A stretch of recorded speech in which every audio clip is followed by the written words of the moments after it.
Hola, buenos dias, how you doing? Yogi here again. This is the seventh and last video in the series on ratios.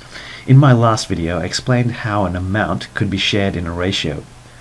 In this video, I'm going to wrap up ratios by comparing ratios to rates and see how rates are similar to ratios but how they're also different.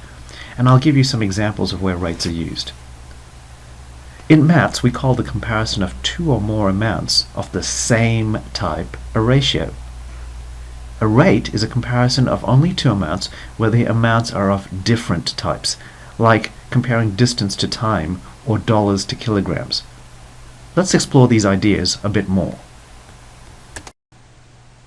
Like we did in RAT003 when we looked at unit ratios, we're going to start here by looking at comparing a pair of different amounts in such a way that we can see how much bigger or smaller the first amount is compared to the second amount.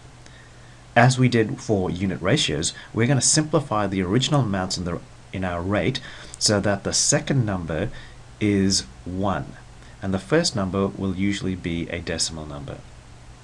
Let's call this type of rate a unit rate.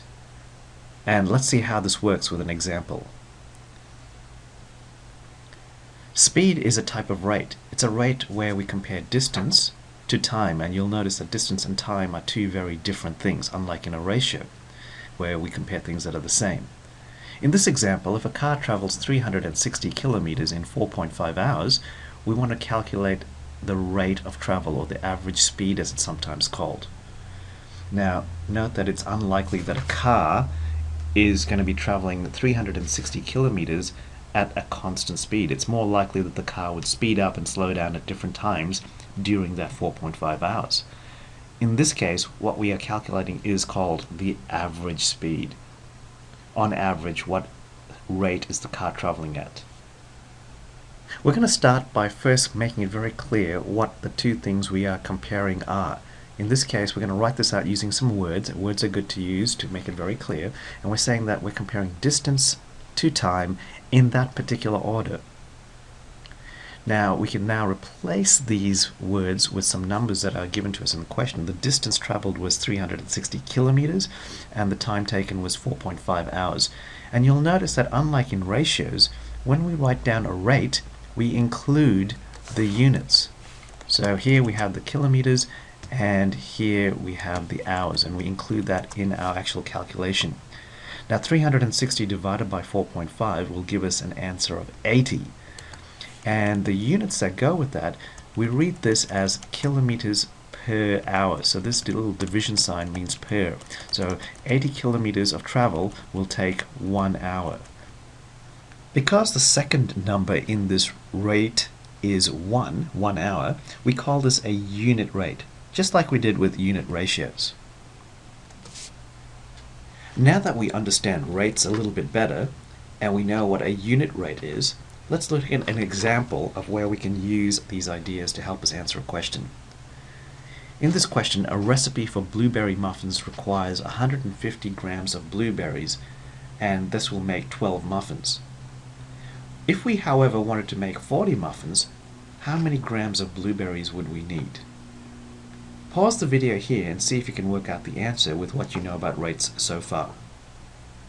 The rate that we want to look at here is the rate of comparing blueberries, mass of blueberries, to number of muffins in that particular order, blueberries to muffins. Notice how mass of blueberries and number, so mass and number, are different types of things. This is why this is a rate, not a ratio. We're comparing things that are different. To make this rate a unit rate, we want to divide both sides by the second number, this 12. So if we divide 150 by 12, we get 12.5. And again, we keep the units, so it's going to be grams per muffin. 12.5 grams per muffin. So you need 12.5 grams of blueberries for every one muffin that you make. This is a unit rate because the second number ends in 1. We can use this unit rate now to answer the question by comparing equivalent rates, kind of like how we compared equivalent ratios in previous videos. the rate of mass of blueberries required to muffins to make is equivalent to the unit rate. So how many grams of blueberries are required to make a particular number of muffins will always be in this unit rate of 12.5 grams to one muffin. Now in this equation we don't really know how many blueberries we need. That's what the question is asking us to find out. We're going to use some algebra here. This is an algebraic method now, so we're going to call this amount of this mass of blueberries m, because we don't know what it is yet. What we do know, however, is that the muffins to make, how many muffins do we want to make? The question said we want to make 40 muffins. If we replace these values m and 40 into the equation that we had here, we come up with an equation that says m grams divided by 40 muffins equals 12.5 divided by 1. We can get the m by itself by multiplying both sides of this equation by 40. That gives us m equals 40 muffins times this unit rate of 12.5 grams per one muffin. 40 times the rate 12.5 over 1 gives us 500.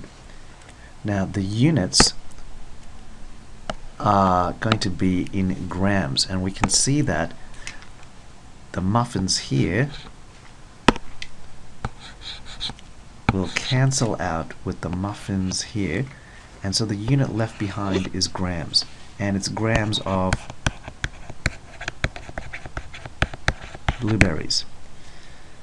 So the answer then is that the mass of blueberries required to make 40 muffins will be 500 grams. And we found this answer out by first converting the rate into a unit rate, and then we used a comparison of equivalent rates and a bit of algebra to work out the answer. Okay, you did it! You survived a maths video series on ratios where we've learnt a lot of things, from the basics about writing ratios and simplifying them, to using them to compare sizes, work out distances from maps, find one amount given another amount in a ratio, to sharing amounts in a given ratio, and calculating rates. That's a lot of work to get through. You've done really well to get through that, and hopefully you understand ratios a lot better now. Until the next maths topic, take care and adios.